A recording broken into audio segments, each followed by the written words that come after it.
జై శ్రీమన్నారాయణ. నేను మీ icon astrologer Gattupalli Suresh Babu. మనకి ఈ 2025 సంవత్సరం రావటం, అందరికీ గ్రహస్థితులు మారడం అంటే ఎలా అంటే నైట్ తగిలేటువంటి లాటిలాగా, అలానే కుడి ఎడమలాగా, అలానే మనకి ఓడలు బళ్ళు అవుతాయా, బళ్ళు ఓడ అవుతాయా అనే విధంగా ఉన్నాయి గ్రహస్థితులు.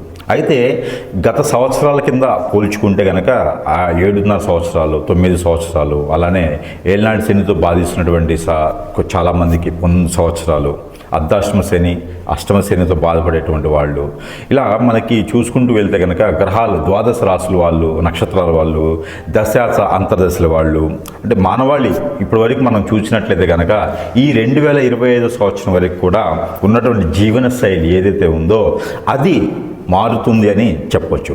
గ్రహరీత్యా కావచ్చు, అలానే ప్రకృతి రీత్యా కావచ్చు, అలానే వైపరీత్యాల వల్ల కావచ్చు, ఎలా అయినా సరే మనకి ఏంటంటే గ్రహరీత్యా కొంతవేర మార్పు వస్తున్నది చెప్పవచ్చు. అలానే మనకి ఎవరు ఎన్ని రకాలుగా మనం అనుకున్నా, ఎన్ని రకాలుగా చూసినా కూడా ఒకటి మాత్రం గుర్తుపెట్టుకోవాల్సింది ఏంటంటే మనం అందరం కూడా భూమి మీద ఉంటున్నాం కాబట్టి ఈ గ్రహాల స్థితిగతులు, ఈ గ్రహాలు అటు ఇటు మారడం వల్ల మనలో ఉన్నటువంటి ఏవైతే ఉన్నాయో రుమ్మతులు కావచ్చు, విజ్ఞానాలు కావచ్చు, విజ్ఞానాలు కావచ్చు, అలానే మనకి ఉన్నటువంటి జాతకరీత్యా కావచ్చు, ఏవైతే ఉన్నాయో ఇవన్నీ కూడా మార్పులు జరిగేసి అదృష్టం వర్ణించవచ్చు.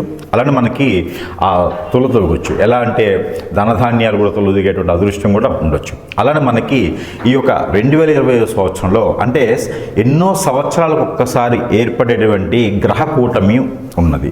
ఈ గ్రహ కూటమికి వచ్చేసి ఈ 2025 సంవత్సరంలో కూడా మనకి గ్రహ కూటమి ఏర్పడేదానికి అదృష్టం ఉంటుంది. అలానే మనకి పెద్ద పెద్ద గ్రహాలు ఏవైతే ఉన్నాయో అన్నీ ఈక్వల్గా భూమి కన్నా పెద్దవి, భూమి కన్నా చిన్నవి గ్రహాలు చాలా ఉన్నాయి. అందులో మనకి ఈక్వల్గా ఉండేటువంటి గ్రహాలు కొన్ని ఉన్నాయి. దాంట్లో ఒకటి బుధుడు, అలానే శని భగవానుడు, అలానే మనకి రాహువు కేతులు. వీళ్ళందరూ కూడా ఏంటంటే మనకి ఎప్పుడో ఒకసారి సంవత్సరం నెలకు ఒకసారి, అంటే 18 మాసాలకు ఒకసారి, కొన్ని 8 మాసాలకు ఒకసారి ఇలా మారుతూ ఉంటాడు. మనకి ప్రతి నెల చూసుకున్నట్టయితే కనుక రవి భగవానుడు మారుతూ ఉంటాడు. అలానే మనకి ప్రతి 3 రోజులకు ఒకసారి ఇక చంద్రుడు మారుతూ ఉంటాడు అనమాట.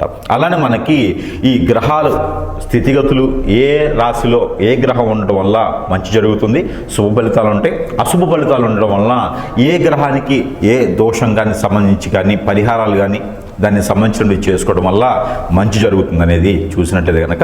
అయితే ముందుగా మనకి జనానికి చెప్పాల్సిన విషయం, ప్రేక్షకులకి చెప్పబోయేది ఏంటంటే ఈ మార్చి మాసంలో 2025 సంవత్సరం ఈ మార్చి నెలలో 29వ తారీఖున సాయంత్రం 4:21 25 అంటే 2025 సంవత్సరం మార్చి 29వ తారీఖు సాయంత్రం 4:21 మనకి ఈ యొక్క ఏదైతే శని భగవానుడు ఉన్నాడో ఈ శని భగవానుడు మీనరాశిలోకి సంభవిస్తాడు, మీనరాశిలోకి రావడం జరుగుతూ ఉందన్నమాట. గత 2.5 సంవత్సరాల తర్వాత మీనరాశిలోకి శని భగవానుడు రావటం, ఆ మీనరాశిలో ఆల్రెడీ రాహువు శుక్రుడు ఉండటం, అలానే వీళ్ళకి మనకి కూటమిగా చూసుకున్నట్టయితే కనుక షష్టగ్రహ కూటమి అంటారు. అలానే మనకి షణ్ముఖ కూటమి అని కూడా అంటారు. అంటే 6 గ్రహాలు ఒకే రాశిలో ఉండడం దాన్నే షణ్ముఖ గ్రహ కూటమి, షష్టగ్రహ కూటమి అని కొంత ప్రాంతీయ భాషలో అయితే షష్టగ్రహ అంటారు, షణ్ముఖ అంటారు. ఈ యొక్క గ్రహ కూటమి రావటం వలన 12 రాశుల వాళ్ళందరికీ కూడా మనం అనుకున్నట్టుగానే జాతకాలన్నీ కూడా మారేదానికి అదృష్టం ఉంటుంది. కాబట్టి ఈ షష్టగ్రహ కూటమి, ఈ షణ్ముఖ గ్రహ కూటమి ఏదైతే ఉందో ఈ షణ్ముఖ గ్రహ కూటమి రవి, శుక్రుడు, బుధుడు, అలానే మనకి రాహువు, అలానే మనకి చంద్రుడు, రవి కూడా, వీళ్ళందరూ కలిపితే 6 గ్రహాలు. ఈ 6 గ్రహాలు కూడా మీనరాశిలోకి రావడం జరుగుతూ ఉంది. తర్వాత వచ్చేసి పంచగ్రహ కూటమి. ఈ పంచగ్రహ కూటమి వచ్చేసి మనకి 31వ తారీఖు మార్చి నుంచి మొదలవుతుంది. అంటే దాదాపుగా ఈ మార్చి మాసం నుంచి ఏప్రిల్ మాసం మొత్తం కూడా ఈ పంచగ్రహ కూటమి, షణ్ముఖ గ్రహ కూటమి, షష్టగ్రహ కూటమి అని పిలుస్తారన్నమాట.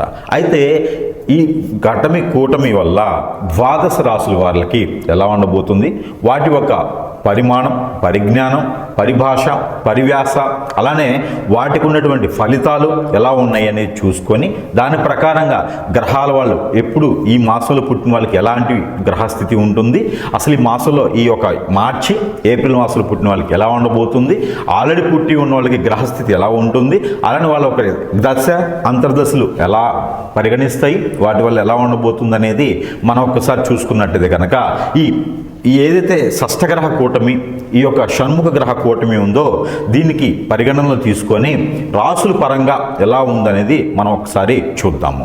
ఏదైతే ఈ వృశ్చిక రాశి ఉందో మనం అనుకున్నట్టుగానే మనం ముందుగా చెప్పుకున్నట్టుగానే గ్రహ కూటమి ఏదైతే ఉందో ఈ షష్టగ్రహ కూటమి, అలానే షణ్ముఖ గ్రహ కూటమి, అలానే మనకి పంచగ్రహ కూటమి, ఈ మూడు కూడా మనకి షష్టగ్రహ కూటమితో మొదలవుతున్నాయి. మార్చి 29వ తారీఖు మనం అనుకున్నట్టుగా మార్చి 29వ తారీఖు శని భగవానుడు రావడం వల్ల ఈ కూటమి రావడం జరుగుతోంది. అందులో భాగంగా వృశ్చిక రాశి, ఈ ద్వాదశ రాశుల్లో ఒకటి వృశ్చిక రాశి కాబట్టి ఈ వృశ్చిక రాశి వారికి కూడా ఈ గ్రహాల నుంచి దోషాలు కానీ, ఈ గ్రహాల నుంచి వచ్చే రుమ్మతులు కానీ, ఈ గ్రహాల నుంచి వచ్చేటువంటి శాపాలు కానీ, ఈ పెద్దల నుంచి వచ్చేటువంటి పూర్వీకుల నుంచి వచ్చేటువంటి శాపాలు కానీ ఏవైతే ఉన్నాయో ఇవన్నీ కూడా తొలగిపోయేందుకు షష్టగ్రహ కూటమి అనేది మీకు అదృష్టంగా భావిస్తూ ఉన్నది. అయితే మనకి చివరిలో చెప్పినటువంటి పరిహారాలు ఏవైతే ఉన్నాయో ఈ యొక్క వృశ్చిక రాశి వారు పాటించినట్టయితే కనుక మీకున్నటువంటి దోషాలు అన్నీ కూడా తొలగిపోయేదానికి ఎక్కువ ఆస్కారం ఉంటుంది కాబట్టి ఆ మేర ప్రయత్నం చేసుకుంటే మీ అందరికీ కూడా కలిసి వస్తుంది. అయితే మనకి ఈ యొక్క వృశ్చిక రాశి వారు మీరు చిన్న చిన్న పరిహారాలు చేసుకుంటే కూడా అదృష్టం వరిస్తుంది. ఏదైతే గ్రహరీత్యా ఉన్నటువంటి దోషాలు మీకు అందరూ కూడా తొలగిపోయేదానికి విదేశానికి ఎవరైనా వెళ్ళే ప్రయత్నం చేస్తే కూడా విదేశానికి వెళ్ళొచ్చు. కోర్టు వ్యవహారాలు ఎవరైనా ఉంటే కూడా కోర్టు వ్యవహారాల్లో మీకు మంచిగా మీ వైపు వచ్చేలాగా ఆస్కారం ఎక్కువ ఉంటుంది కాబట్టి భార్యాభర్తల మధ్య ఉన్న వెడబాటు కూడా, పిల్లలు పుట్టేందుకు మీకు వెడబాటు ఉంటే కూడా భార్యాభర్తల వచ్చినటువంటి ఎడబాటు ఏదైతే ఉందో అది కూర్చొని మాట్లాడకుండా సద్దు మరుగుతుంది.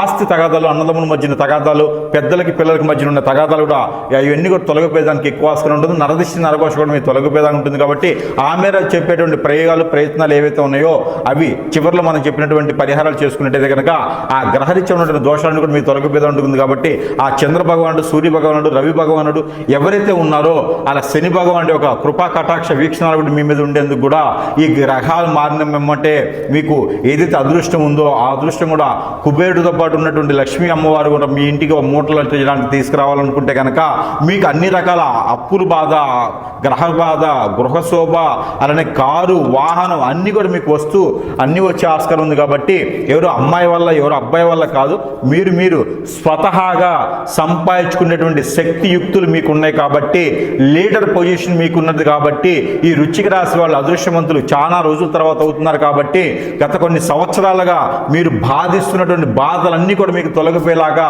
ఉంటుంది. కాబట్టి ఈ యొక్క పంచగ్రహ కూటమ, షష్టగ్రహ కూటమ, ఈ యొక్క షణ్ముఖ గ్రహ కూటమి కూడా మీకు వరిస్తుంది. కాబట్టి మీ ఇంట్లో ధనధాన్యాలు తొలతూగేలా ఉంటాయి. కాబట్టి ఆ మేర ఈ పరిహారాలు చేసుకున్నట్టయితే కనుక మీ అందరికీ అదృష్టం వరించేలా ఉంది. కాబట్టి చిన్న చిన్న ప్రయోగాలు చేసుకోండి, పరిహారాలు చేసుకోండి. అలానే మీకు ఏదైనా ఆరోగ్యరీత్యా బాధపడే వాళ్ళు కూడా ఈ పరిహారాలు చేసుకుంటే మరీ మంచిది.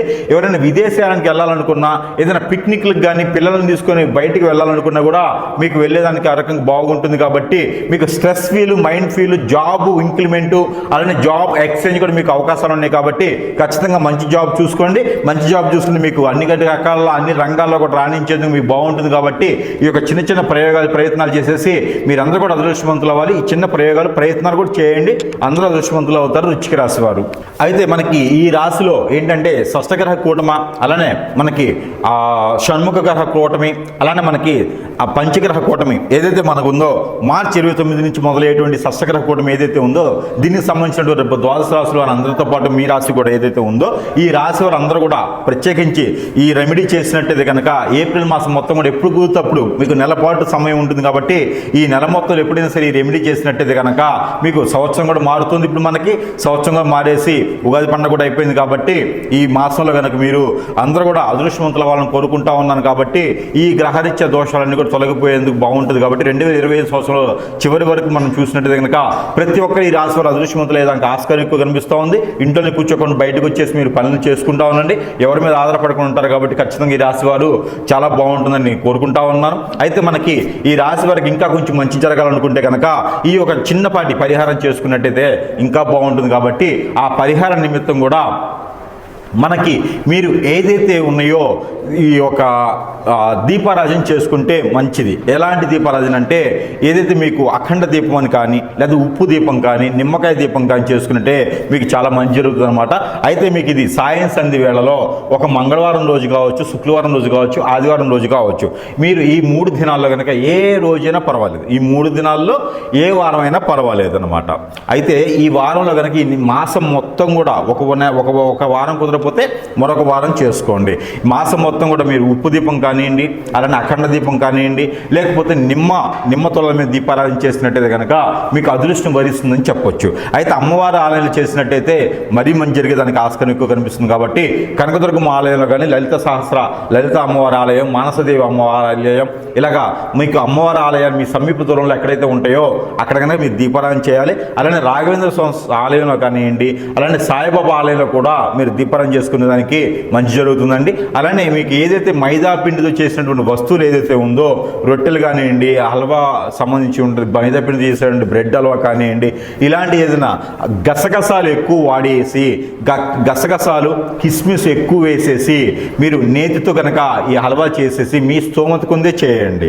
మీ స్తోమత కొంది చేసేసి మీకు దేవుని మందిరంలో కానీ మీకు దగ్గరలో సాయిబాబా ఆలయం కనుక ఉంటే గురువుకు సంబంధించిన ఆలయం ఏదైతే ఉందో ఆ ఆలయంలో కనుక, లేదు మీ గురువు సంబంధించిన ఆలయం లేకపోతే వినాయక స్వామి టెంపుల్ అయినా సరే మీరు సమర్పించినట్టయితే కనుక, నైవేద్య రూపంగా పెట్టినట్టయితే కనుక మీకు గ్రహరీత్యా ఉన్నటువంటి దోషాలన్నీ తొలగిపోయేదానికి ఎక్కువ ఆస్కారం ఉంది. కాబట్టి ఈ మేర ఈ చిన్నపాటి రెమెడీ చేసి అందరూ అదృష్టవంతులు అవ్వాలని కోరుకుంటా ఉన్నాను.